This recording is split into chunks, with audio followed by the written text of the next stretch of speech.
പൂരക്കാലമായാൽ മതി മധ്യ കേരളത്തിലെ ദേവീക്ഷേത്രങ്ങളിൽ മുടിയേറ്റിൻ്റെ ആരവം ഉയരും. ഈ അനുഷ്ഠാന കല കാണാൻ ഇന്നും ജനത്തിരക്കുണ്ട്. വിശ്വാസവും വിനോദവും ഇടകലർന്ന മുടിയേറ്റ് വിശേഷങ്ങളിലേക്ക്.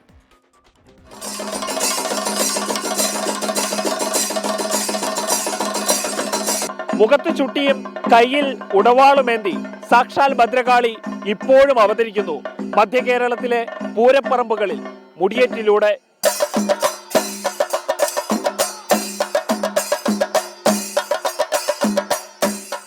അർദ്ധരാത്രിയോടെ കേളികൊട്ടും. രോഗശാന്തിയുടെയും സമൃദ്ധിയുടെയും കലാരൂപത്തിന്റെ തുടക്കം അങ്ങനെയാണ്. മറ്റ് കലാരൂപങ്ങളെ അപേക്ഷിച്ച് മുടിയേറ്റിന് ജനകീയത കൂടും.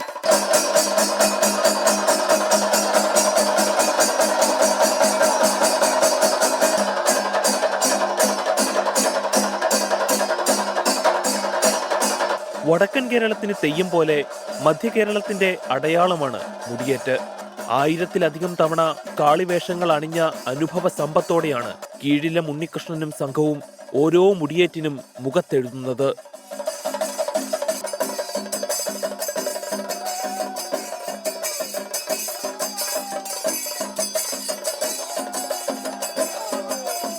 ഇത് വസൂരി വരാതിരിക്കാൻ മുടിയേറ്റും, വന്നാൽ തീയാട്ടും എന്നാണ് പണ്ട് പറയുന്നത്. ശരിക്കും കാളിവേഷം എന്ന് പറയുന്നത് അഭിനയമല്ല. അത് ശരിക്കും നമ്മൾ അകത്തുനിന്ന് വിശ്വാസത്തിൻ്റെ ഭാഗമാണ്. അകത്തുനിന്ന് പൂജിച്ച വാള്, മാല ഇതെല്ലാം മേടിച്ച് കഴിയുമ്പോൾ നമുക്കൊരു പ്രത്യേക പോസിറ്റീവ് എനർജി നമ്മളിലേക്ക് ഉണ്ടാവണം. ആ എനർജി എന്താണ് എന്ന് ഇതുവരെ ഡെഫിനിഷൻ ചെയ്ത് ആർക്കും പറയാൻ പറ്റിയിട്ടില്ല. തമിഴും മലയാളവും ഇടകലർന്നതാണ് ഭാഷാപ്രയോഗം. നിരന്തരം മാറുന്ന അഭിനയ ശൈലിയും. ധാരിക ധാനവേന്ദ്രന്മാരുമായുള്ള ഭദ്രകാളിയുടെ യുദ്ധമാണ് ഇതിവൃത്തമെന്ന് ചുരുക്കി പറയാം. ഹാസ്യ കഥാപാത്രമായി കളിവിളക്കിന് മുന്നിലെത്തുന്ന കൂളി കാണികളെയെല്ലാം മുടിയേറ്റിന്റെ ഭാഗമാക്കും. വലിപ്പച്ചെറുപ്പം ഇല്ലാതെ കാഴ്ചക്കാരെയെല്ലാം കളിയാക്കി വിടും.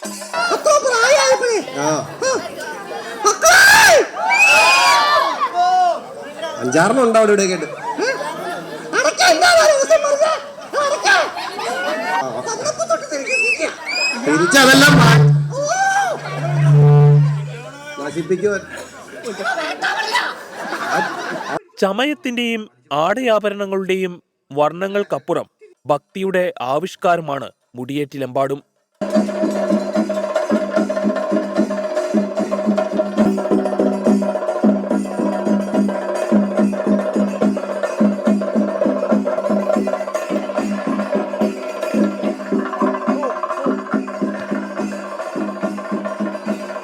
കാണികളെ ഭയപ്പെടുത്തിയും ഭക്തിയിലാഴ്ത്തിയും ചിരിപ്പിച്ചുമൊക്കെ മുടിയേറ്റ് ഈ പുലർകാലത്തും തകർത്താടുകയാണ്.